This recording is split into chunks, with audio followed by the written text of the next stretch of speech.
هعمل لكم كل الابديت، استنوني اخر الفيديو.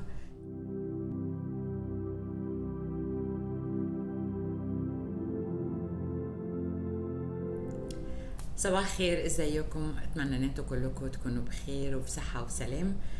النهارده عايزين نتكلم عن شد البشره وازاي ممكن نستعمل حاجات تخلينا نوفر فلوسنا وفي نفس الوقت نحافظ على جمالنا. مش هكذب عليكم، طبعا انا مش من الناس الملتزمه باي حاجه. احب قوي لما اشوف حاجه جديده احب لازم اجيبها واجربها واشتريها على طول، واسرع واحده تشتري اي حاجه في السوق. وممكن اجربها شويه وبعد كده بزهق بنساها وبركنها وخلاص، خلص الموضوع بالنسبه لي. النهارده عايزين نجرب مع بعض جهاز اسمه نيو فيس. الجهاز ده علشان شد البشره. الجهاز ده زيه زي حاجات كتيرة جدا. أول ما شفتها على الانترنت يعني قعدت بقى أدرس فيه وإزاي ممكن أشد بشرتي وأنا قاعدة في البيت وبقيت بقى قعدت يمكن كل يوم لمدة أسبوع أفصفص فيه وأشوف الريفيوز بتاعت الناس، وقررت إن أنا أجيبه وأجربه. الكلام ده كان من 4 سنين.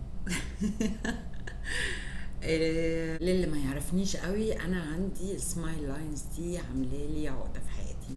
دي اول حاجه بشوفها في المرايه طول الوقت، عايزه دايما حطاهم في دماغي وعايزه اخلص منهم. انا طبعا قبل كده زمان جربت الفيلرز، جربت البوتوكس. عملت 2 مرتين فيلرز في حياتي، مرة من 4 سنين والمرة التانية عملتها من سنة، عملتها في أكتوبر 2019. وفي كل مرة فيهم أنا كانت بتحصل لي مشكلة وتفضل معايا. سبب عندي كلكيع بقالها 4 سنين ما بتروحش. من سنة رحت الدكتور، عملت بوتوكس، حقنت هنا بوتوكس وحقنت هنا كروس فيت، حقنتها. عملت برضو فيلر، عملت شفايفي، عملت خدودي رفعتهم، يعني مليتهم هنا كده فاترفعوا، فشوية يشيلوا الخطوط. وكمان رحت عملت الخطين السمايل لاينز اللي عامله لي عقده في حياتي. وطبعا المفروض ان ده كان احسن براند في السوق اللي انا استعملته. اكيد من غير ما اتكلم من اول فيديو انتوا بتسالوا ايه البقعه دي مش بقعه، دي كلكيعه. اوكي بصوا،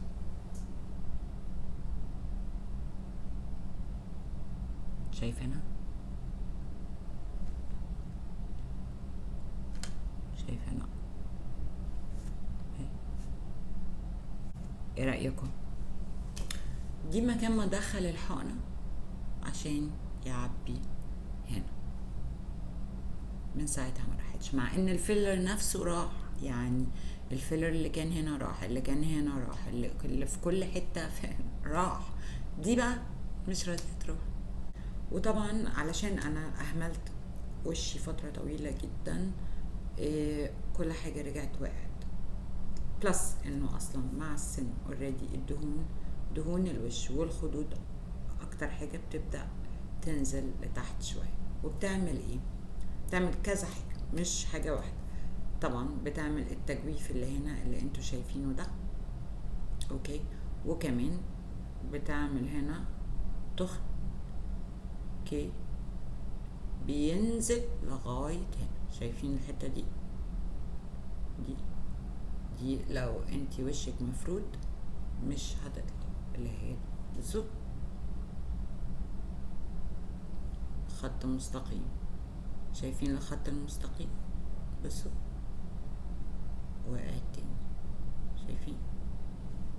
خط مستقيم، وقعت تاني. نعمل هنا خط مستقيم، وقعت تاني. شايفين؟ الخدود في حد ذاتها هي اللي بتغير ملامح الوش.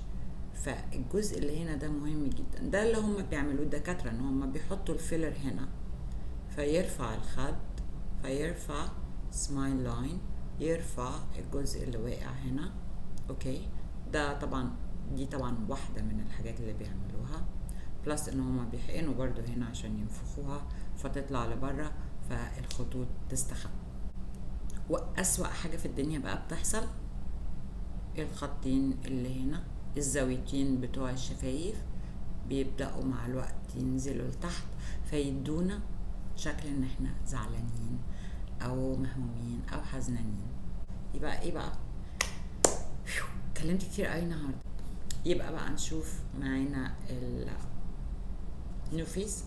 نيو فيس دي قايمة على المايكرو كارنت، وبتعمل ذبذبات كهربائية ضعيفة قوي، احنا كده ما نحسش بيها، لكن اللي تحس بيها العضلات اللي في وشنا.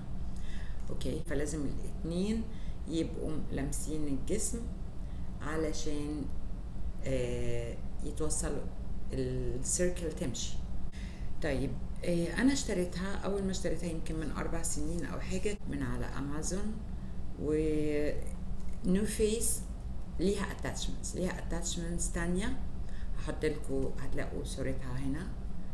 واحدة فيهم بتقوم بنفس الفكرة بتاعت دي، بس بدل ما هي بتقوم على سبيس كبير معمولة زي وايرز كده، بتستخدم لتحفيز العضلات بتاعت العين وكمان اللي فوق منطقة الشفايف عشان هي رفيعة. بنعمل فيها نفس الإجراء اللي بنعمله بدي بالظبط. أما التانية بيستعملوا فيها النور الأحمر علشان يفردوا بيها تجاعيد البشرة. أنا ما جبتهمش الصراحة لأنه أنا عارفة نفسي، وفعلا ده اللي حصل. لما اشتريتها استعملتها كم مرة وبعدين ومش ما استعملتهاش كم مرة منتظمين، لأنه لازم استمرارية عليها ولازم تبقى روتين في الأول هيكون يومي، وبعد كده هيكون مرة كل أسبوع تقريبا. وانا بنزل فيديو هعمل لكم اشوف سعرها كام على امازون او افريج سعرها كام في السوق وهحطها لكم. وبيجي معاها الشارجر بتاعها ده، هو زي ستاند، هي بتقف عليه كده. اوكي، هشغلها لكم. انا شحناها اوريدي طبعا علشان الفيديو. ولما بتشتروها اول مره شفتوا بيه، ولما بتشتروها اول مره بيجي معاها الالكترود جل بتاعها زي اللي انا هحط لكم صورته دلوقتي. بنحط الجل بتاعها، وده بيساعد على حاجتين. هيساعد الماشين ان هي تجلايد على وشنا، تمشي بسهولة على وشنا، بلس ان هو بيساعدها علشان تبقى هو مادة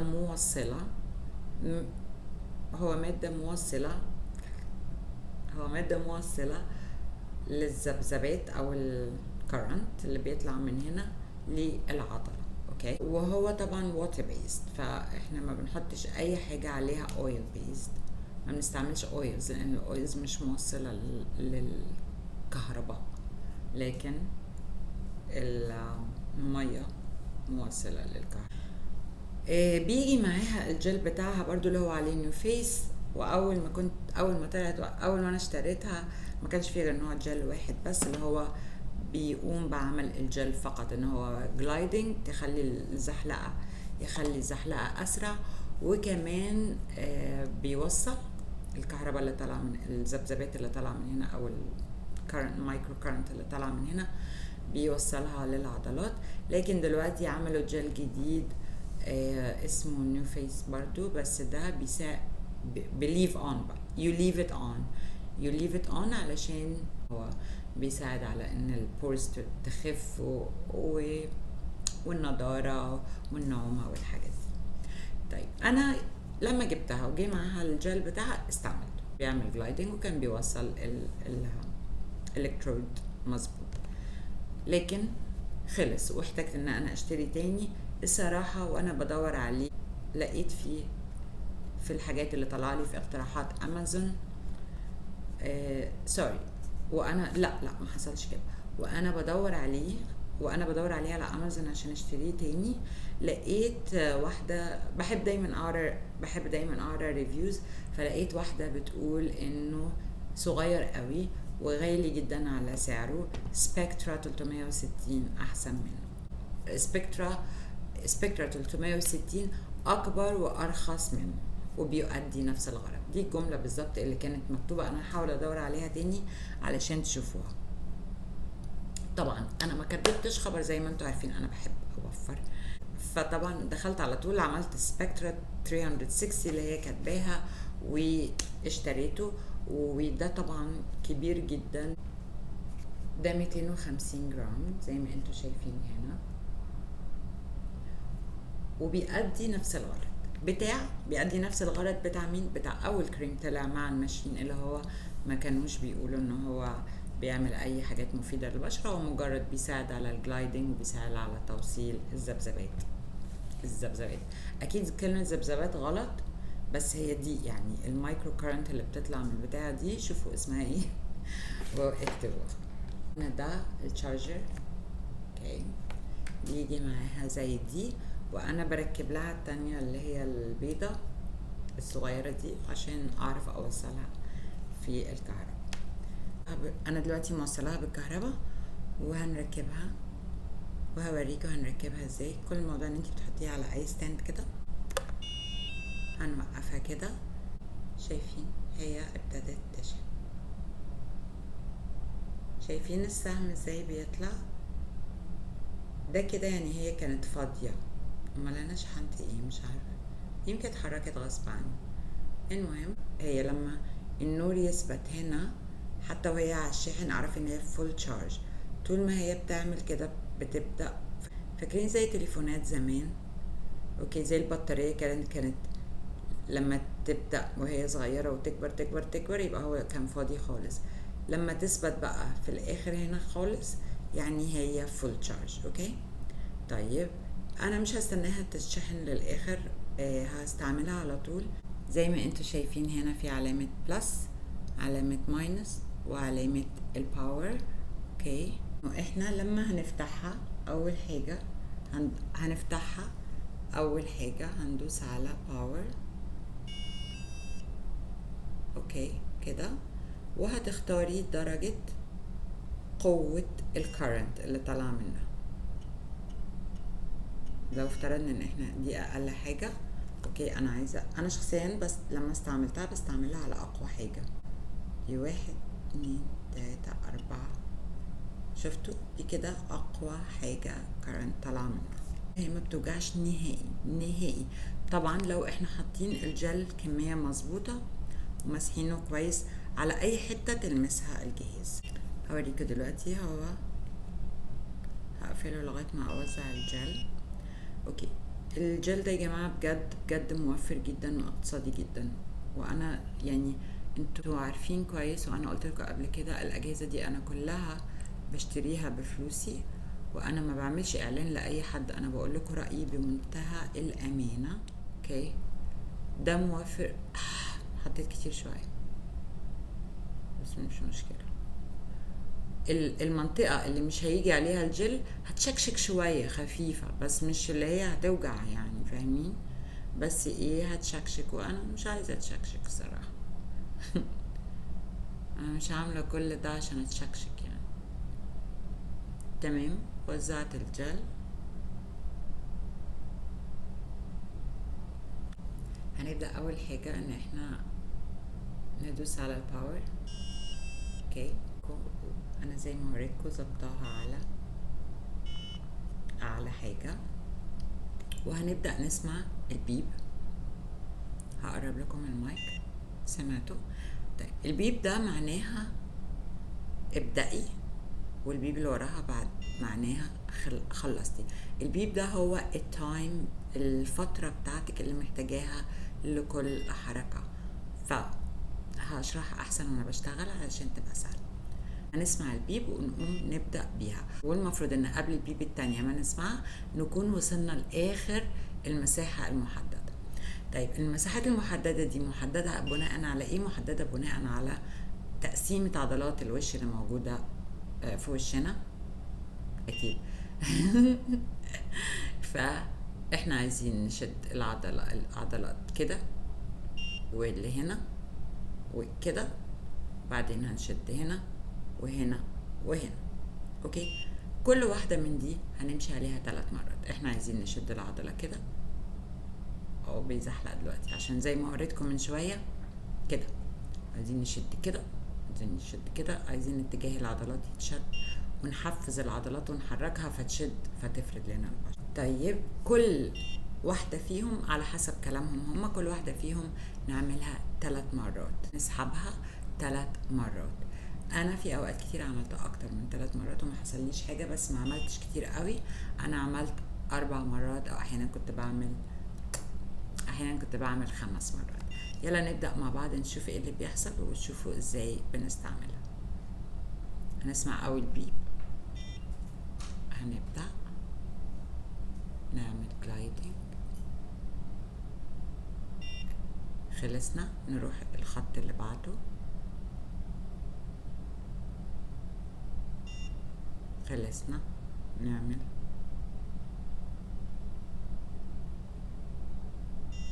اوكي تاني 3 مرات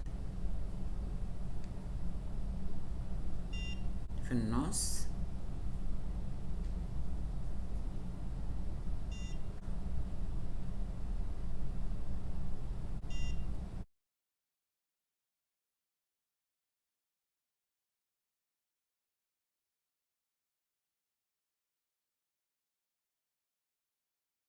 اوكي. خلصنا الجنب ده، هنعمل نفس الموضوع على الجنب التاني. عشان ما اطولش عليكم، انتوا هتعملوه بنفس الطريقة اللي احنا عملناها. على فكرة النيوفيس بتقول انه هيحصل تغيير جذري في شد البشرة خلال اول شهر، وكمان ممكن من اول مرة نلاحظ تغيير طفيف. زي انا هعمله كل يوم لمدة اسبوع، اوكي.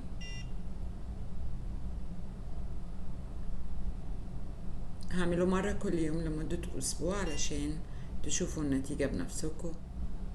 وانا صراحة عمري ما جربته لمدة اسبوع. اوكي يلا بينا. هنا بنروح مرة 2 3، اوكي.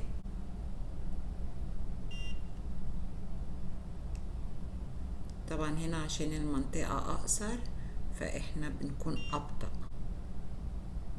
ناخد بالنا ان الكورتين لازم يكونوا لامسين الجلد. احنا هنا بنشد العضلات لفوق عشان نشيل التجاعيد، وفي نفس الوقت تشد العين لفوق ويبان ان احنا شباب.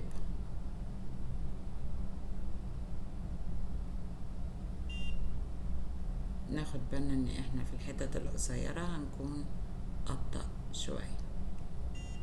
تالت مرة،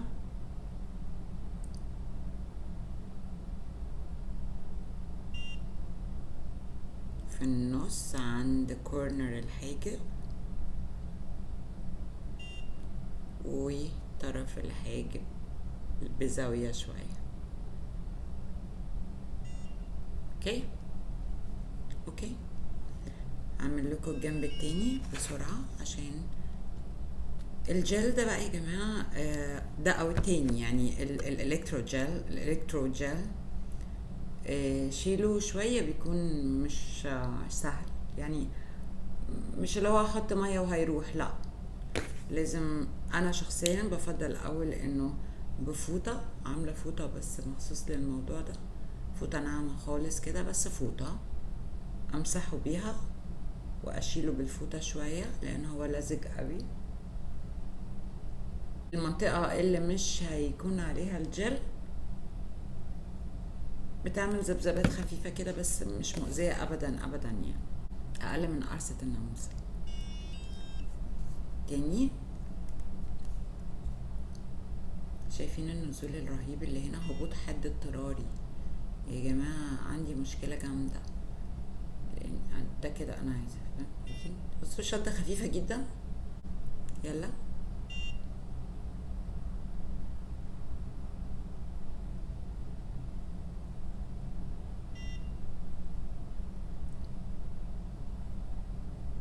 في النص،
بعد ما بخلص زي ما قلت لكم همسحه بفوطة. طبعا انا همسحه كده، وبعدها بقى بغسل وشي، بحط كريماتي، بعمل اللي انا عايزاه.